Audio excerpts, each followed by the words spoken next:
Right. So hopefully I see the reaction from those wearing headphones and you can actually hear me.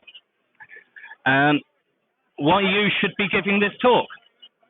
So brief introduction, because it's traditional to do that. My name is James Bohr. I have been doing public speaking in this way for about a decade, and I am famous for my fashion sense.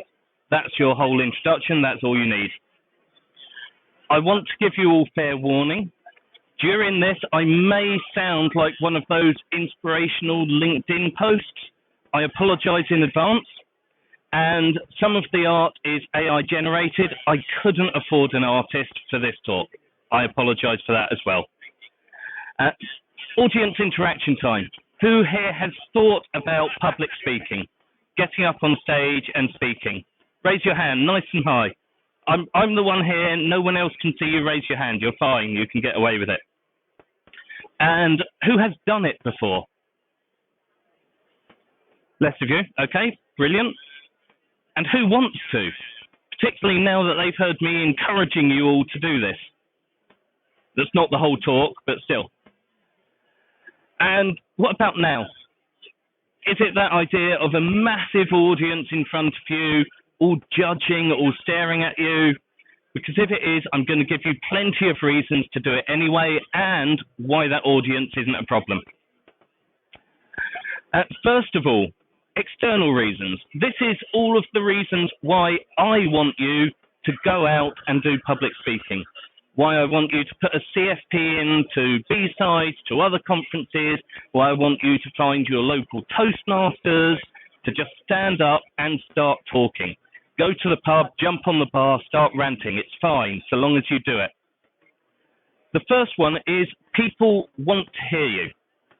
You have your own unique take on things. One of the first things that people ask me when I'm trying to encourage them to do public speaking is, but what can I talk about that matters? And these are usually people trying to break into the security field and start a career. And the answer for them is, well, what would have been useful to you 6 months ago? Because that's really important to someone who's 6 months earlier. So people want to hear what you have to say. There will be people who can benefit from your experience. There are people who will massively disagree with your views, and that's great because you've started the conversation and they're probably wrong. People want to listen to you talk. The next thing is we actively, particularly in this industry, we need more voices. There is a huge diversity problem in the professional speaking field, as it were, within security, and in the amateur speaking field.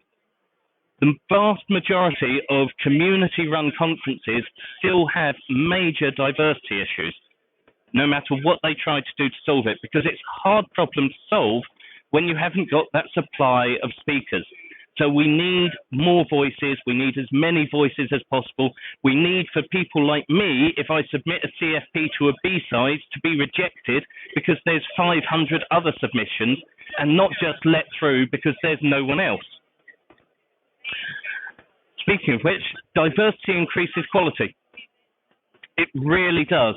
The more different voices you've got, the more different attitudes, people bringing different things to a stage, different things to a conversation, the better the ideas that you actually get out the other end.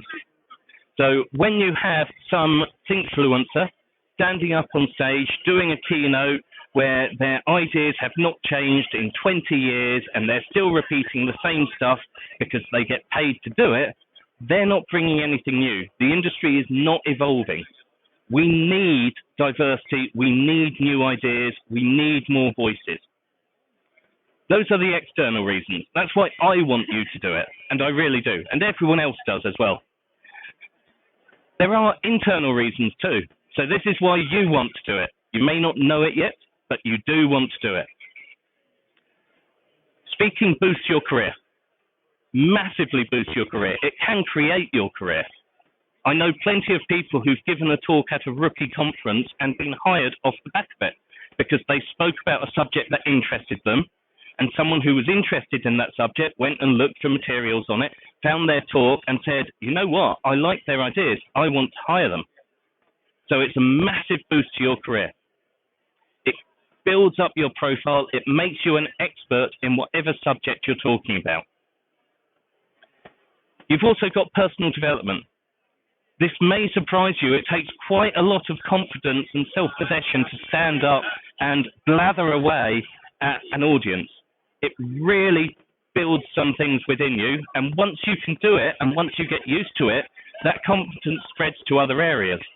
On top of that, there's communication skills, stand-up comedy skills, all sorts of other things that you can build up through doing public speaking.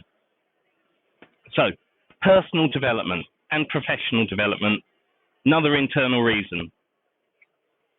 And you make connections. Give it a 50-50 chance, because you're quite a small audience and probably you all know me already, but 50-50 chance here that one or two people will come up to me and talk to me after I've done this. Larger conferences, larger stages, ones where people don't know me, pretty much 100% chance that people interested in whatever I'm talking about will come and say hi. And sometimes even ones who aren't interested but will say things like, "That was really funny," or "Never do that again." So it helps you make connections, which funnily enough ties into all of those things about more voices, professional development, personal development. Everything ties together. It's great. Now that I've convinced you all to stand up and do public speaking and to submit CFPs, how do you actually go about it? What do you need to do? Well, easiest way is to start at community conferences. But before we do that, something I want you to remember, that big audience, that terrifying audience, yeah? Public speaking is an extreme sport. After this, you will see me jittering and shaking as I get that adrenaline crash and an endorphin rush from having done it. It's like skydiving. It's like any extreme sport. Once you've started it, you can't really stop halfway through. If I just gave up and walked off stage now, it would not go well. So you're committed once you've done that first jump. It's then adrenaline all the way down, but you either land safely or you're dead and no one cares. Well, you don't care. So think of it as an extreme sport. There is a mantra that anyone I've spoken to about doing a talk will quote, and I stole it from somewhere. I'm not entirely sure where. It was a long time ago, so I don't claim credit for it. But the mantra is, it's not fear, it's excitement. And the key thing is, if you are giving a talk, it's because it's a message you care about. If you're nervous about it, it's because you care about that message and you care about it being received well. And really, that isn't fear, because that is excitement. You've got something important to put across. Physiologically, the difference between fear and excitement is almost non-existent. Same chemicals, same physical reactions, all of it's pretty much identical. So the only difference is in what you're telling yourself it is. So it's not fear, it's excitement, because you really care about your message. Now, how do you do it? How do you actually get that initial jump off the plane? Well, first thing you do, you find a CFP. Variously, this will stand for call for papers, call for proposals, call for presentations, something. But CFP is the common acronym that's used. These will be at community conferences. You will see them at academic conferences. I do not recommend speaking at those because they like to charge speakers money. So community conferences, you're likely to be speaking for free. You might get some expenses. You might get a free meal. You might get a free beer. That's fine. You're starting out. You find a CFP. You find a call for papers at a conference you like. And here's the really important bit, because one of the traps that people fall into is finding a CFP and thinking, right, now I need to write a talk. You don't. You need to submit a proposal, usually about one paragraph, at most a few hundred words. Most of them will accept a few sentences. So you submit a proposal, you submit an idea, you submit a topic, you pick a snappy, funny title. I do recommend humour, people love it. And you send that in. And then, hopefully, it gets accepted. Brilliant. Once it's accepted, You write the talk. Sometimes, as I know has happened with a few of the speakers today, you write the talk the evening before. Usually, I would recommend a little more in advance, but some people do find last minute works better. But for your first talk, I would recommend a bit more than the evening before, because that's when you might start getting cold feet. You deliver the talk. That's the easy bit. You've been accepted, you've written the talk, all you have to do is stand up and work through it. Really easy bit. Once you've started, once you've jumped out of that plane, getting down to the bottom is the simple part. Now, one other thing, your proposal doesn't get accepted. The trick there is go back and do a different proposal. For the same one, a different one. You can submit multiple proposals, you can spam them all over the place. If a proposal is not accepted, there are some key things to remember. One is, it's not personal, because 99% of the time, the review is anonymous. So it's really not targeted at you.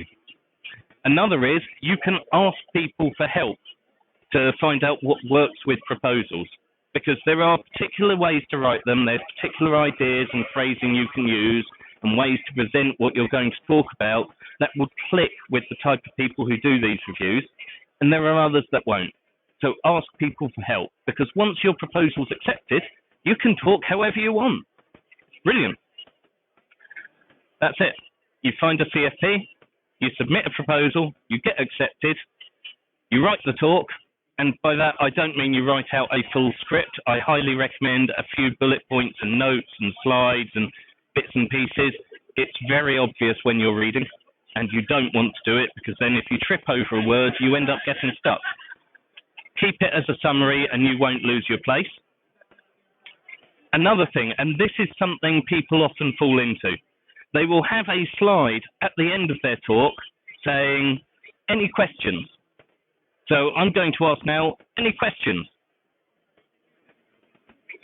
That's why you don't do it. Instead, what you want to do is lead in with a question I often get asked, or something I'm often asked about when I speak about this topic. And then, are there any other questions? Now, ideally, you've got a compere who's prepped with a few questions to do that smoothly. You don't then just trail off after the last question or after your time's run out, as mine's about to. You don't trail off and just sort of awkwardly shuffle off the stage. Really big thing that you want to do at the end of your talk. You have the so what? Well, so from this talk, you should talk because it will benefit you. Professionally, personally, in terms of charisma, in terms of fashion sense, it will benefit you in every possible way. It will benefit others. Whether your ideas are good, bad, or otherwise, it will benefit people. It will help, it will grow and develop the community that we're in, which, let's be honest, needs all the help it can get. It's a massive rush. I wasn't kidding about that adrenaline crash and endorphin rush that I'll be getting in a minute. You will see me jittering. And in summary, you should be the ones giving this talk, not me. I've been talking for 10 years. It's a long time. No one wants to hear more from me. They're going to, but no one wants to. So it should be you. It should be people who are new, who haven't done this before, bringing your voice to the stage. And with that, thank you all.